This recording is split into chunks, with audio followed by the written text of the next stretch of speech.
Hello friends, இன்றைக்கி வந்து பார்த்திங்கன்னாக்கா மொச்சக்கட்டை அப்புறம் பார்த்திங்கன்னா உருளைக்கிழங்கு கத்திரிக்காய் போட்டு மசாலா கிரேவி வந்து பண்ண போகிறேன். இது வந்து பார்த்திங்கன்னா அவ்வளோ டேஸ்ட்டு, ஹெல்த்துக்கு வந்து அவ்வளோ பெனிஃபிட்ஸ் வந்து இருக்குது. கத்திரிக்காய் நிறைய இருந்தால் நிறைய போட்டுக்கோங்க. என்கிட்ட நான் வந்து பார்த்திங்கன்னா கத்திரிக்காய் வந்து என்கிட்ட கொஞ்சமாக தான் இருந்துச்சு, அதுதான் கம்மியாக போட்டுன்னு இருக்கேன். இப்போ வந்து பார்த்திங்கன்னா கொஞ்சமாக வந்து ஆயில் போடுங்க. ஸோ லிமிட்டடாக ஜாஸ்தி வேண்டாம். ஆயில் எவ்வளோ அளவுக்கு கம்மி பண்ண முடியுமோ மேக்ஸிமம் வந்து கம்மி பண்ணிவிடுங்க. ஸோ நம்ம வந்து பார்த்திங்கன்னா கடுகு சீரகம் வந்து ஆட் பண்ணிக்கணும். நல்லா வந்து பொரி. ஸோ அது வந்து பார்த்திங்கன்னா நம்ம தேங்காய் கொஞ்சம் அப்புறம் வந்து பார்த்திங்கன்னா ஆனியன் போட்டு மிக்சியில் அரைச்சி வச்சுருக்கோம், வந்து ஆட் பண்ணிடலாம்.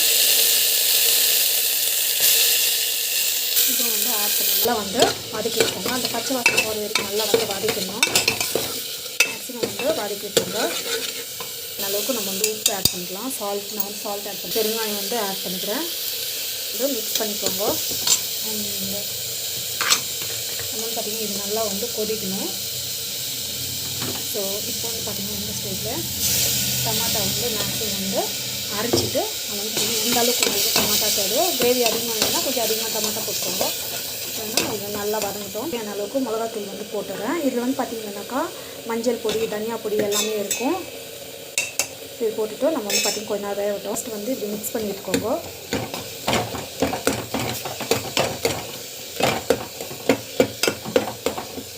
மிக்ஸ் பண்ணிவிட்டோம். ஸோ அந்த பச்சை வாசம் போகிற வரைக்கும் நல்லா வந்து வதங்கட்டும். ஸோ இது வந்து நல்லா வதங்கிட்டு இருக்குது.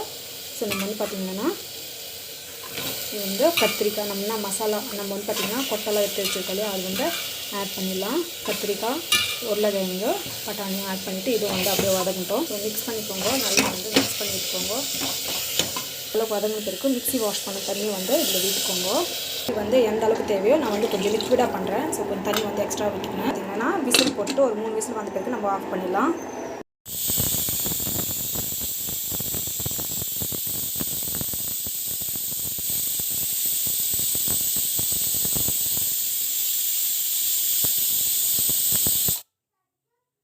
அதுக்குன்னு பார்த்திங்கன்னா கிரேவி வந்து நல்லா ரெடி ஆச்சு. ஸோ அவ்வளோதான். நம்ம வந்து ஒன்று கொதிக்கெல்லாம் வைக்க தேவையில்லை. நான் வந்து தோசைக்கு தான் இப்போ செய்ய பார்த்தோம். சூப்பராக டேஸ்ட்டான கறி வந்து மொச்சக்கட்டை மசாலா கிரேவி வந்து ரெடி ஆகிடுச்சு. வீட்டில் ட்ரை பண்ணி பாருங்கள். கண்டிப்பாக அந்த வீடியோ வந்து பிடிக்கும். உங்களுக்கு பிடிச்சதுன்னா ப்ளீஸ் சப்ஸ்கிரைப் பண்ணுங்கள். நம்ம வந்து பார்த்திங்கன்னாக்கா வீட்டிலெல்லாம் வந்துட்டு பிறகு நம்ம வந்து கொஞ்ச நேரம் வந்து கொதிக்க வைக்கலாம். ஸோ இதில் வந்து உப்பு கண்டிப்பாக தான் இந்த ஸ்டேஜில் வந்து உப்பு போட்டுக்கோங்க. டேஸ்ட் வந்து சூப்பராக இருக்கும். ஸோ இதனால கொச்சின்னு போதும். ஃபஸ்ட்டு நான் வந்து கொஞ்ச நேரம் வந்து திக்னஸ் வந்து பிகாஸ் தோசை பண்ணுறதுனால எனக்கு கொஞ்ச நேரம் வந்து கொதிக்க வைக்கிறேன். உப்பு பத்தலைன்னா இந்த ஸ்டேஜில் வந்து உப்பு ஆட் பண்ணிக்கோங்க. சூப்பரான ஹெல்த்தியான டபுள் பீன்ஸ் பொட்டேட்டோ குழம்பு வந்து ரெடி ஆகிடுச்சு. இன்கேஸ் ரைஸ் கலர் செய்யுதுன்னா கத்திரிக்காய் இருந்தால் கத்திரிக்காய் ஆட் பண்ணிக்கோங்க, இன்னும் சூப்பராக இருக்கும். ஃப்ரெண்ட்ஸ், நம்ம வந்து பார்த்திங்கன்னா double beans potato masala gravy வந்து எப்படி பண்ணுறது பார்க்கலாம். இது வந்து செய்கிறது வந்து பார்த்திங்கன்னா ரொம்ப சிம்பிள், ரொம்ப ஈஸி, ரொம்ப டேஸ்ட்டாக இருக்கும். இது தோசைக்கு, இட்லிக்கு, ரைஸுக்கு, பூரிக்கு, சப்பாத்திக்கு எல்லாத்துக்குமே நல்லாயிருக்கும். நான் வந்து இப்போ தோசைக்கு வந்து செய்கிறேன். ஸோ இது எப்படி செய்யுதுன்னு பார்க்கலாம். ஃபஸ்ட்டு வந்து பார்த்திங்கன்னா நம்ம வந்து ஆயில் வந்து போட்டுக்கிறோம். தேவையான அளவுக்கு ஆயில் வந்து போட்டுக்கோங்க. எஸ், ஆயில் வந்து போட்டுக்கணும். நல்லா வந்து இது காயட்டும். காஞ்சி பேருக்கு நம்ம வந்து பார்த்திங்கன்னா ஸோ கடுகு அண்ட் தென் சீரகம் வந்து போட்டுக்கோங்க. அதுவும் நல்லா கொதிக்கிட்டோம். வந்து பார்த்திங்கன்னா கொஞ்சம் தேங்காய், அப்புறம் வந்து பார்த்திங்கன்னா வெங்காயம் போட்டு அரைச்சிருக்கேன். அது வந்து ஸோ தேவையான அளவுக்கு போட்டுட்டு நல்லா வதங்கட்டும். நம்மளுக்கு வந்து பார்த்திங்கன்னா நம்ம இஞ்சி பூண்டு பேஸ்ட்டும் வந்து கொஞ்சமாக வந்து ஆட் பண்ணிடணும். இது வந்து நல்லா வதங்கட்டும். நல்லா வந்து வதங்கணும். ஸோ நல்லா வதங்கின பிறகு ஸோ நம்ம வந்து பெருங்காயம் வந்து சால்ட்டும் வந்து ஆட் பண்ணிக்கோங்க. வந்து வதங்கணும். அந்த பச்சை வாசம் போகிற வரைக்கும் நல்லா வதக்கிக்கோங்க. ஏன்னா டமாட்டா பியூரி வந்து ஆட் பண்ணிடலாம். ஸோ இதுவும் வந்து நல்லா வதங்கட்டும். நல்லா வதங்கணும். மேக்ஸிமம் வந்து பார்த்திங்கன்னாக்கா வீட்டிலெல்லாம் வந்துட்டு பிறகு நம்ம வந்து கொஞ்ச நேரம் வந்து கொதிக்க வைக்கலாம். ஸோ இதில் வந்து உப்பு கண்டிப்பாக தான் இந்த ஸ்டேஜில் வந்து உப்பு போட்டுக்கோங்க.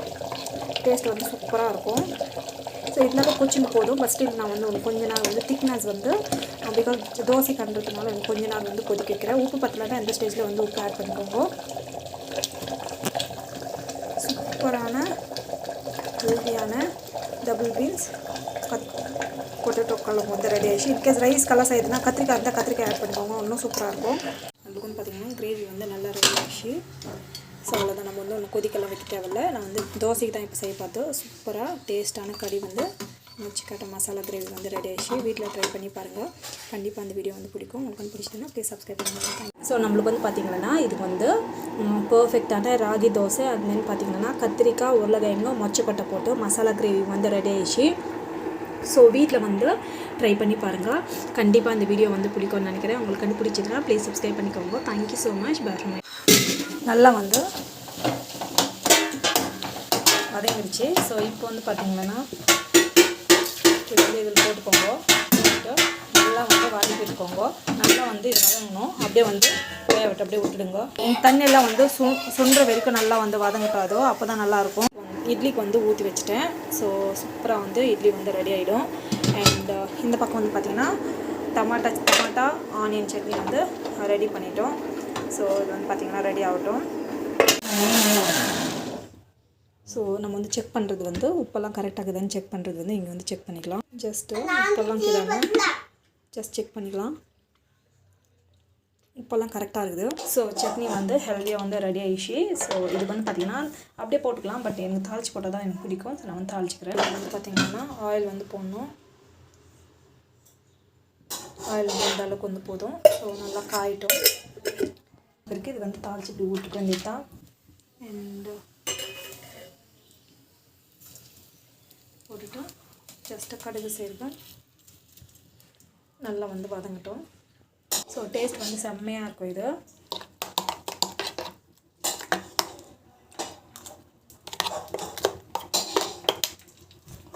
ஸோ பார்த்திங்கன்னா இது வந்து நெல்லெண்ணில் வந்து பார்த்திங்கன்னா ஆயில் வந்து பொங்கி பாருங்க, அவ்வளோ சூப்பராக இருக்கும். வந்து பார்த்திங்கன்னா ஹெல்த்தியான south Indian special idli and chutney. So இது வந்து பார்த்திங்கன்னா என்னோடய ஃபேவரட் டமாட்டா சட்னி அந்த இட்லி. ஸோ வீட்டில் வந்து ட்ரை பண்ணி பாருங்கள். கண்டிப்பாக இந்த வீடியோ பிடிக்கும். Thank you so much. Indian special idli and chutney and sambar.